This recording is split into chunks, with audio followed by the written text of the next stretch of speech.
Assalamu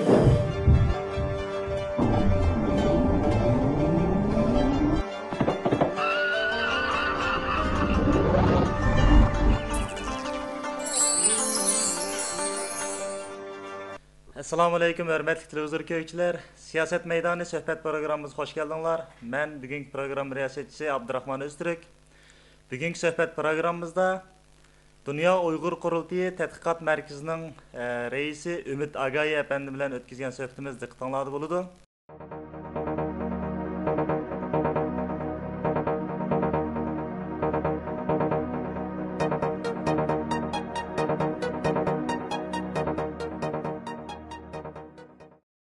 Hörmətlik Ümit əfəndim, yaxşımısınız? Yaxşımısınız. Aldı bilan televizor köykçülərimizə özünüzü qısqaca bir tanışdırıb etgan bolsanız. Boludu. Mən Ümit Hamid boluman.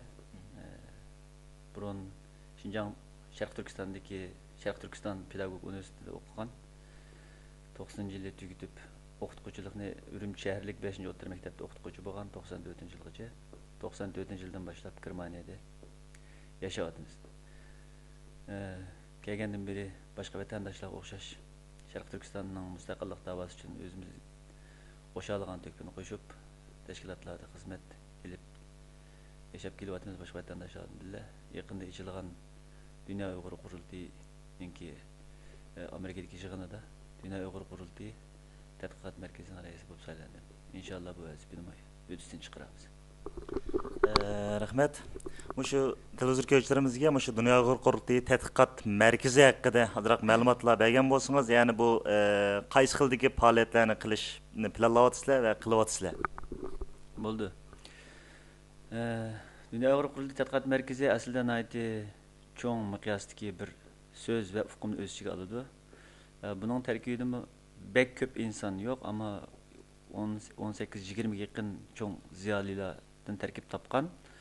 Qılmaqçı bolğan bir muncha proyektlərimiz var. Bəzilərini ochiq izhar qılınmaydı. Amma köpüncüsü Şərq Türkistan davasının stratejilik mаңдыған bunun kinki yolları haqqında belgilik tədqiqatlarını ilib beriş.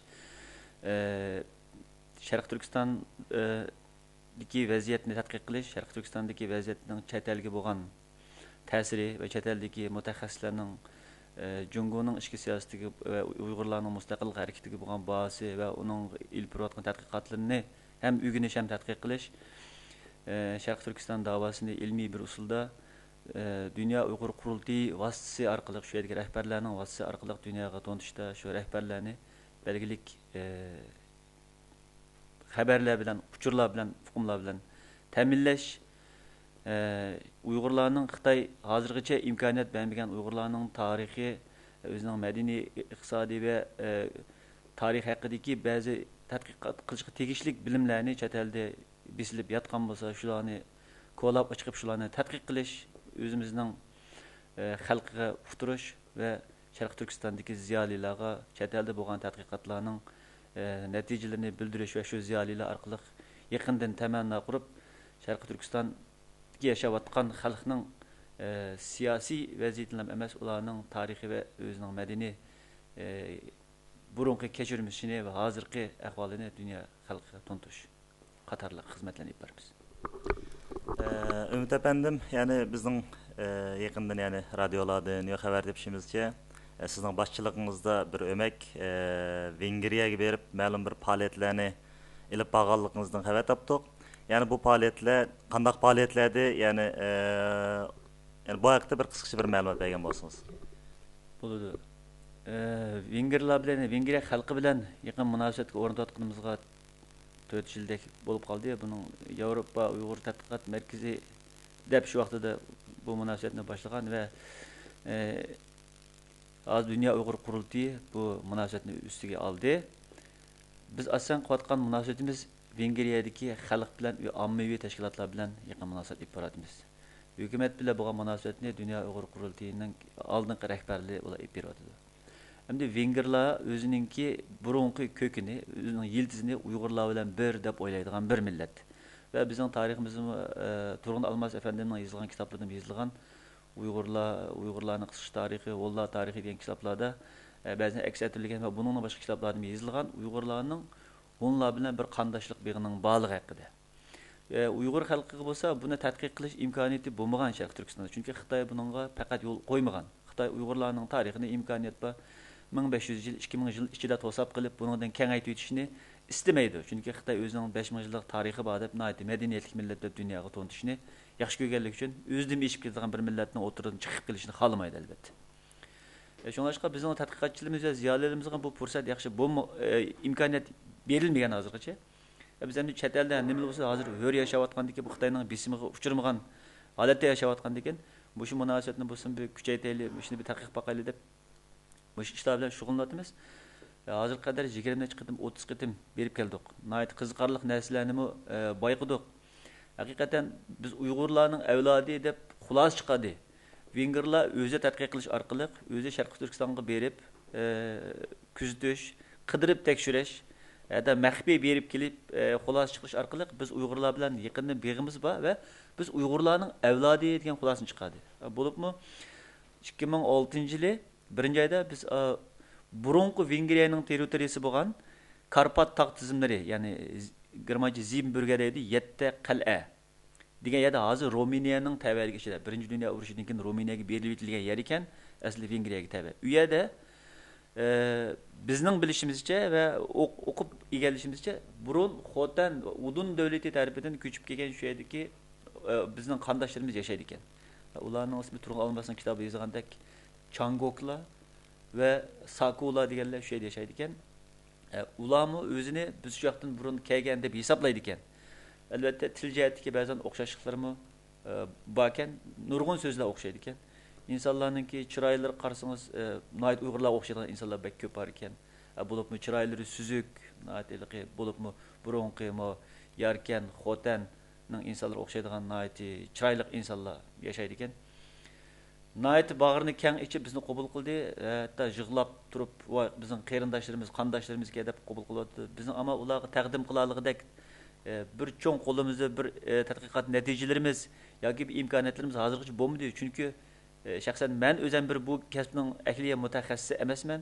Uning boshqa Sharq Turkistonda Xitoy buning yo'l qo'ymaganligi uchun biz ularga haqiqatan bizning tadqiqotimizning boshindaq bir narsalar bor edi, mana deb oldiga tashlanmadik. Ammo bularning mutaxassislarına ait ko'p keng darajada tadqiqot ip berib o'tibdi. Shunlashqa bizni har yili o'xshash bo'lmagan faoliyatlarga chaqiryotdi, ommaviy faoliyatlarga, hatto siyosiy faoliyatlarga. Yaqinqi 5-iyul qanliq voqeada Vengriya xalqi biz hech qanday o'zimiz munosabat qilmadik, o'zligidan tashkillanib 3 qitim cho'ng bir turkum Budapeshtda bir cho'ng namoyish qilibdi. 400 necha inson, undan boshqa kichik ya'ni 2 qitim o'zligidan namoyish qilib Xitoy hukumatiga qarshi namoyish tashkillabdi. Her yılda bir küçük bir kurultay açıdı, 2 yılda bir çoğun kurultay açıdı. Bu hemmesi ammaviy teşkilatlar qilib, bunun 40-50 mingdan 600 ming, 700 minggacha insonlar keladi, o'xshash bo'lmagan darajada. Bu yerda Uyg'urlarni o'zaro to'ntish bu Vengriya xalqiga va Uyg'urlarning madaniyatini o'zaro to'ntishni bu ikki millatningki burunqi qon beg'ini yana bir qitim qo'llab chiqib, yaxshi munosabat o'rnatishni nihoyatda muhim bir fursat deb o'ylab har yil beryapmiz. Ondan boshqa Vengriya bo'lsa hozir Yevropa o'rtaq gavdasining ichidagi muhim bo'lgan davlatning birisi. Ruminiya ham shuning ichiga kirdi. Demak, Vengriya xalqi bilan va hukumatlar bilan munosabatni yaxshi qila olishimiz, ularning bizni qo'llashi Yevropaning ichidagi bizning Uyg'urlarning mustaqillik davosini, ya'ni texnik yaxshi to'nishimizda bir yaxshi bir turtki bo'ladi, yaxshi bir o'rin hozirlab beradi deb o'ylaymiz. İnşallah davam qilib. Bu yani Vengerlar, yani bizning tilimizda o'llar bo'lib hisoblanadi. Yani bularninki hozir siz deb o'tgandek til, madaniyat jihatdan yani bir kichik misollarni keltirib bergan bo'lsa, qanday bir o'xshashliklar bor ekan?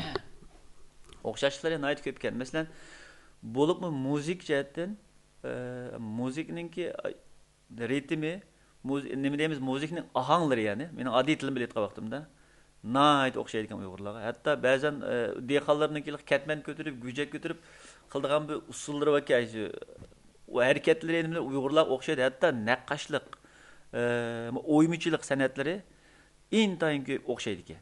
So'zlar masalan kichikni kichik deydi ekan ular, paltini balta deydi ekan, ata degan atyo deydi ekan, ana degan anyo deydi ekan, soqolni soqol deydi ekan, vazirni vazir deydi ekan.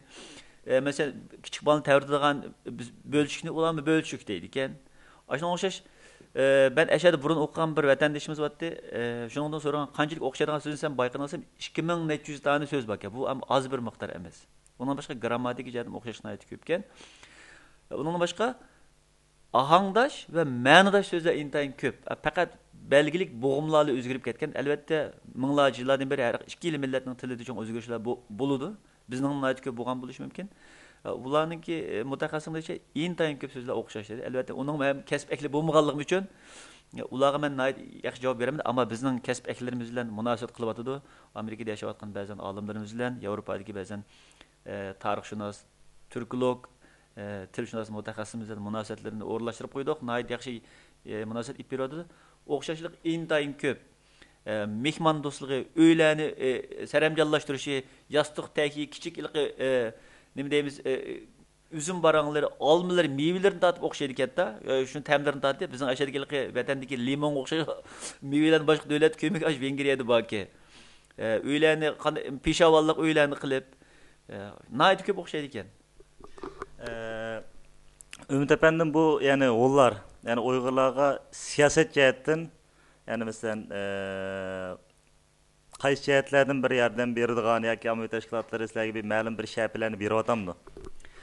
Albatta ommaviy tashkilotlarning ichida ular faqat ommaviy tashkilotlar emas, bularning ichidagi insonlar Vengriyadagi o'xshash bo'lmagan partiyalarda ba'zilari nayt aktiv rol o'ynayotgan, ba'zilari shu partiyaning boshliqlari, oldingi o'rindagi insonlar bor. Ularning nayt berayotgan cho'ng va'dalari bor. Masalan, berayotgan bir qancha va'dalarni agar biz taqdish qilib Vengriya hukumatida biz davlatning boshqarish huquqiga ega qolsak, 100 minglarcha Uyg'urlarni akirib biz Vengriyada yashashinglarga imkoniyat yaratib beramiz dedi. Biz dedik, biz hech qanday Sharq Turkistonning hech bir xalqi o'zining vatanini tashlab boshqa yerda yashashni xohlamaydi. Biz ashada o'ryasak yaxshi desak, u yerda nayt ezilib Xitoylarni bek ezilibdi. Bo'lmagan chaqda har yili bir qancha minglagan Uyg'ur yoshlarini o'smir bolalarni tortib, yoshlargacha bo'lgan bolalarni elib Vengriyada davlat o'zi pul chiqarib, Vengriyada o'qitishga so'z beryapti. Ashta biz cho'qim shuni qilamiz. Uyg'urlarni akilib, bizni yerlashtirib, mashhadi yashaysizlar. Biz bilan birga yashanglar. Yerimiz keng munbat o deb bu va'dalarni beryapti. Burunni tortib, azustma har yili bir qancha tane Uyg'ur o'quvchilarni o'qitib kelgan. O'zi pul berib davlatdan. Bu nayt az bir son. Ammo bizning hozir qilayotgan munosabatimiz hozirgi bizning qilayotgan yaxshi munosabatlik bu insonlarimiz kelgusi taq chiqib qolsa, bular texnik uchun yaxshi imkoniyatlarni yaratib bermoqchi. Yaqinda qaramiz, ammo Yevropa parlamentida bo'lsa, bizning raisimiz ve qatarlıq rəhbərlərimizni xeyli kuch chiqarib Yevropa parlamentidagi ba'zan yig'inlarning o'rinlashtirilishiga, u yerdagi ba'zan konferensiyaning ichilishiga yaqinda yordam qildi. Buningdagi yordam qildi deb o'ylaymiz.